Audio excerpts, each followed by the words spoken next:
좋아하는 놀이까지도 비슷하던 두 아이. 그런데 4살이 된 지금 두 아이들의 성향이 이렇게 달라진 이유는 무엇 때문일까요? 부모들이 아이들에게 제공해주는 환경이 남자아기와 여자아기를 굉장히 차이가 나기 때문에 이런 차이가 나타날 수도 있고요. 또 다른 원인으로서는 선천적인 차이를 들 수 있는데요. 그러니까 남자아이들과 여자아이들이 뭔가 태어날 때부터 어떤 신경생물학적 차이가 존재하기 때문에 특히 그 태내 발달부터 어떤 호르몬에 노출되었느냐에 따라서 그런 활동 수준이 굉장히 달라질 수 있기 때문에 자기의 활동 수준에 맞는 그 놀이를 선호하게 된다라는 여러 가지 주장들이 존재합니다. 남성적인 성향, 여성적인 성향. 다시 말해 우리의 성격이나 행동에 영향을 미치는 남성형 뇌, 여성형 뇌는 언제부터 구별되기 시작하는 것일까요? 여기에 대한 한 가지 흥미로운 이론을 소개하려고 합니다. 임신 후 6주에서 8주 정도가 되면 태아는 제대로 모양을 갖추기 시작합니다.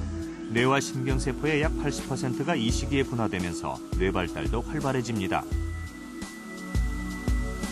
이때 남자 태아는 고환에서 많은 양의 남성 호르몬을 분비하게 되고 점차 남성형 뇌로 바뀌게 됩니다.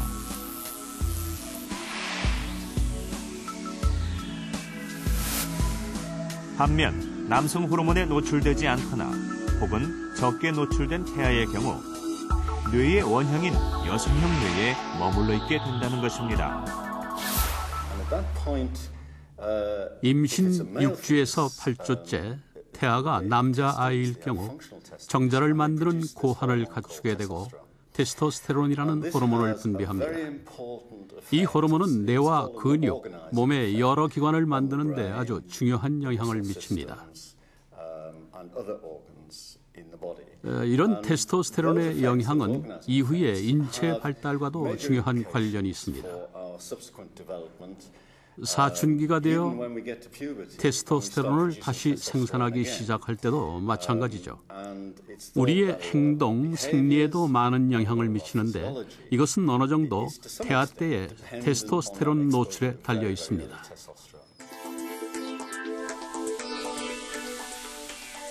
테스토스테론은 남성의 부신과 고환, 여성의 부신과 난소에서 각각 분비됩니다. 테스토스테론은 근육 발달, 채모의 발달, 그리고 성기능과 성욕 등에 영향을 미치는 중요한 성호르몬입니다. 그런데 놀라운 것은 남성 호르몬으로 알려진 테스토스테론이 남성과 여성의 성향, 즉 성격에도 큰 영향을 미친다는 것입니다.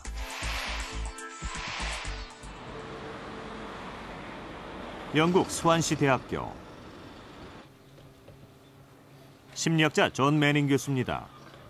그는 상대방이 남성적 성향인지 혹은 여성적 성향인지를 손가락 길이만으로 예측할 수 있다고 해서 세계적인 관심을 모으고 있습니다. 특히 그가 주목한 것은 검지와 약지의 길이입니다. 약지와 검지는 남성형 뇌, 여성형 뇌와 관련이 있는데요. 임신 초기의 테스토스테론에 의해 뇌의 성이 영향을 받는다고 봅니다. 약지는 자궁 속의 테스토스테론에 민감합니다. 따라서 태아가 테스토스테론을 더 많이 생산할수록 약지가 더 길죠. 검지는 테스토스테론이 아니라 여성 호르몬, 즉 에스트로겐에 민감하다고 생각합니다. 따라서 약지와 검지의 길이와 뇌의 성 사이에 연결점이 있는 것입니다. 존 매닝 교수의 이론에 따르면 태내에서 어떤 성호르몬에 얼마나 노출되었는지를 확인할 수 있는 것이 검지와 약지라는 것. 약지는 테스토스테론의 지표, 검지는 에스트로겐의 지표.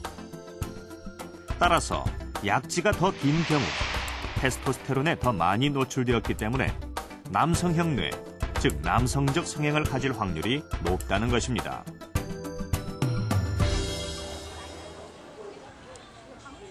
존 매닝 교수의 손가락 이론은 얼마나 정확한 것일까요? 우리는 서울 명동거리에서 시민들을 대상으로 손가락 스캐닝을 통해 검지와 약지의 길이를 측정해보기로 했습니다. 검지와 약지 길이 비교 테스트에 참가한 사람은 모두 330명. 과연 그 결과는 어떻게 나왔을까요? 검지대 약지의 길이 비율은 여성들이 더 높은 것으로 나타났습니다. 즉, 존 매닝 교수의 말처럼 많은 여성들이 약지보다 검지가 더 길다는 이야기입니다. 우리는 한 가지 더 흥미로운 실험을 위해 태능 선수촌을 찾았습니다. 각 종목에서 국가대표로 뛰고 있는 여자 선수들의 경우 검지와 약지의 비율이 어떻게 나올까? 남성형에 가까울까 혹은 여성형에 가까울까? 배드민턴 국가대표인 이경원, 이효정 선수도 실험에 동참했습니다. 제가 배드민턴 하게 된 계기가 초등학교 때 달리기를 잘해서 배드민턴 하게 됐거든요. 네. 그래서 그런가? 약지가 어떻게 길어요? 네, 약지. 배드민턴을 비롯해서 각 종목의 국가대표 여자 선수 70여 명의 검지와 약지의 비율을 조사했는데 그 결과가 흥미로웠습니다. 국가대표 여자 선수들의 검지 약지 비율은 일반 남성에 비해서는 높고 일반 여성들보다는 더 낮았습니다. 남성 정도는 아니지만 많은 선수들의 경우 약지가 더 길다는 것입니다. 실제로 데이터를 보면 여성 중에서도 비교적 남성 성향이 높은 테스토스테론의 호르몬이 높아서 네 번째 손가락의 길이가 길고, 다시 말하면 두 번째 손가락의 B를 따졌을 때 B가 낮아지는 사람들이 상당히 좋은 성적을 거두었다라는 것이 연구 논문에도 나온 바가 있고, 저희 일부 데이터에서도 그런 것들이 밝혀진 바가 있습니다. 그렇다면 운동 능력과 검지 약지의 비율, 테스토스테론은 어떤 상관관계가 있는 것일까요? 축구, 럭비, 스키, 펜싱과 같은 스포츠 능력은 약지와 검지의 길이 비율과 아주 많은 관련이 있습니다. 따라서 검지에 비해서 약지가 길수록 더 빨리 달리고 더 뛰어난 축구 선수, 스키 선수, 럭비 선수가 될 수 있습니다.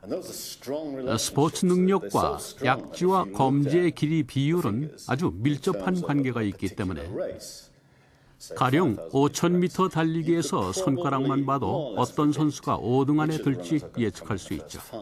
어쩌면 누가 1등이고 2등이 될지도 정확하게 예측할 수 있을 겁니다. 우리는 이 말을 직접 확인하기 위해 우리나라 여자 국가대표 배드민턴 선수들의 손가락 스캐닝 자료를 존 매닝 교수에게 제시했습니다. 선수 기록에 대한 어떤 정보도 주지 않고 누가 가장 좋은 성적을 낸 선수인지 알아맞혀보라는 조금은 짓궂은 문제를 던졌습니다. 이쪽으로 갈수록 성적이 좋은 선수고 이쪽 끝이 실력이 가장 낮은 선수입니다. 이것이 검지인데요. 길이가 약 5.6cm입니다. 이것은 약지인데 길이가 6.1에서 6.2cm 정도 됩니다. 두 손가락 끝을 보면 넷째 손가락 약지가 검지보다 더 길다는 걸 알 수 있죠. 이것은 태어나기 전에 테스토스테론 수치가 상당히 높았다는 걸 암시합니다. 물론 그 차이가 아주 크진 않습니다. 검지에 비해 약지가 약 1cm까지도 길 수가 있는데 이 선수의 경우에는 약 0.5cm 차이가 납니다. 따라서 남성형 범위에 해당하는 경우라고 할 수 있습니다. 존 매닝 교수가 가장 남성형에 속한다고 뽑은 손은 바로 이경원 선수. 이경원 선수의 랭킹은 세계 4위. 실제로 우리가 제시한 선수들 중 가장 높은 순위를 기록한 선수였습니다.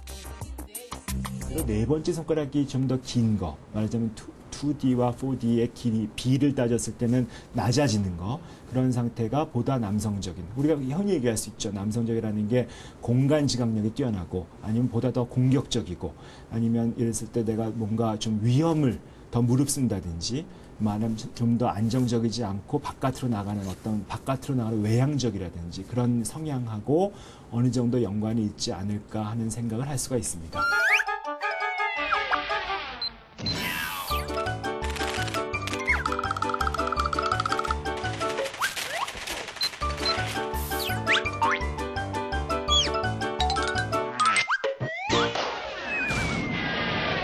주로 액션물 같은 거를 좋아하고요. SF물도 좋아하고. 주로 처음 시작부터 끝까지 아주 이렇게 깔끔하게